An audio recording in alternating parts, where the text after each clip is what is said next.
Last night during his acceptance speech, Smith apologized to the Academy and to his fellow nominees, but not a word to Chris Rock. Just hours ago, he thought better of it, and he issued another apology, this one on Instagram, this time mentioning the person he slapped by name, and I will read the statement for you. Violence in all of its forms is poisonous and destructive. My behavior at last night's Academy Awards was unacceptable and inexcusable.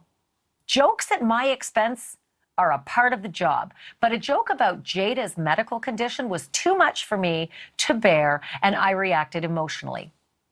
I would like to publicly apologize to you, Chris. I was out of line, and I was wrong.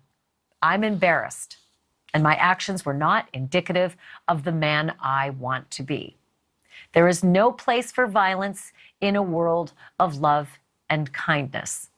I would also like to apologize to the Academy, the producers of the show, all of the attendees, and everyone watching around the world. I would like to apologize to the Williams family and my King Richard family. I deeply regret that my behavior has stained what has been an otherwise gorgeous journey for all of us. I am a work in progress. Sincerely, Will. That sounds pretty nice.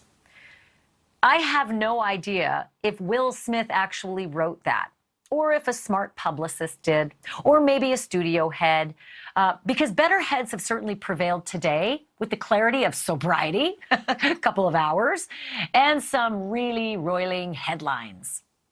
I'm still waiting for an on-camera apology, you know, the one that matches the on-camera performance last night. Chris Rock, for his part, declined to file a police report. But is that really the end of it? Is the LAPD really going to ignore an assault that millions of people witnessed on Hollywood's biggest night? I want to bring in Mark Eiglarsh. He is an excellent criminal defense attorney. He's an excellent former prosecutor, and he knows how this works. And the last time I checked, this is a problem for society when somebody's violent. It's not just a problem for Chris Rock. And it's not up to a victim to press charges, even though Hollywood loves to write that. So what is with the LAPD shoveling it off onto Chris Rock? I'm sure that there were hundreds of LAPD officers who witnessed what you and I witnessed too. Okay, so we start off the analysis with, you're right, you don't need a victim to bring a charge. But in this particular case, you kind of do.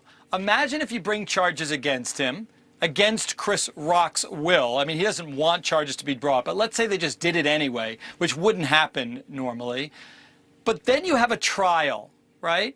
And the prosecutors would have to prove that this was without his consent. Now, we all know from watching it that it wasn't with his consent. But he could say it was not an unlawful touching. I'm okay with it. You know, it helped me. It benefited me. He's not going to say anything. But prosecutors have a reasonable hypothesis of innocence that they won't be able to get over.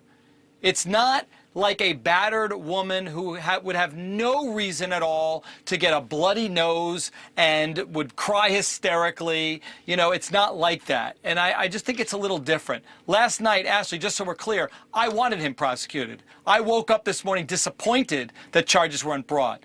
But now I've got the letter of apology, and we could talk about that a little bit more. I feel a little bit differently about it. Thank you for watching. Click the red subscribe button below so you can get more of NewsNation's fact-driven, unbiased coverage.